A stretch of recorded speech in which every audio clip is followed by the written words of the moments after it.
እና ይሄ ቡድን ደግሞ ተኩስም በለው አተኩስም በለው ከመሰለው ከመተኮስም ከመሰለው ወደ ኋላ ከመሸሽም የሚከለክለው ነገር የለም።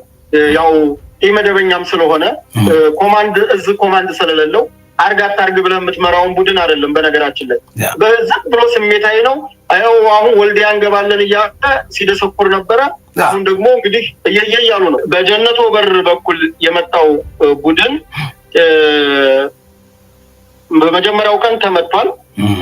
የበለጠ ግን ጥቁር መዝገብ የሚሆንባቸው መስቀልን እና መስከረም 17ን ሲያስቡት ጥቁር ቀን የሚሆንባቸው የዛሬው ቀን ምን ነው በቀረብኝ የሚያሰኝ ምት ነው የተመቱት። በዚህ አጋጣሚ እስከ ዛሬ እኔም ስነግርህ በተናቸው ነበር እምልህ ተበትኗል፣ ጥላት ተበተነ፣ ጠፉን፣ ተሽሎኮለኩ ነበር እምልህ። ዛሬ ግን ተገኝተዋል።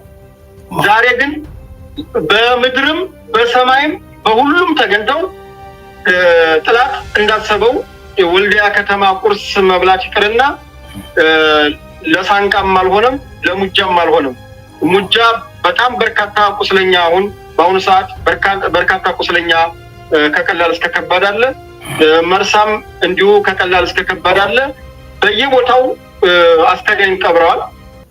በየቦታው ባለኝ መረጃ እንኳን በቅሎ ማነቂያ የሚባለው አካባቢ 16 ሰዎች ተረድተዋል። በየአካባቢው ድንኳን ተጥሏል። እንግዲህ ለዚህ እጅግ አዝናለሁ። እኔ ላይ ማዘን የለባቸው። ማዘን ያለባቸው እኔ እውነቱን ነው የነገርኩት። ለቤተሰብም አሁንም የምንናገረው እውነቱን እዚሁ ስለሆንኩ ያለሁት እውነቱን የምንነግራቸው ኡጋንዳም ያለው ቡድን ይሁን አሜሪካም ያለው ቡድን ይሁን የትም ያለው ቡድን የደም ነጋዴ ነው። አንድ ቅንጣት ሸንሸን እንኳን መሙላት የማይችል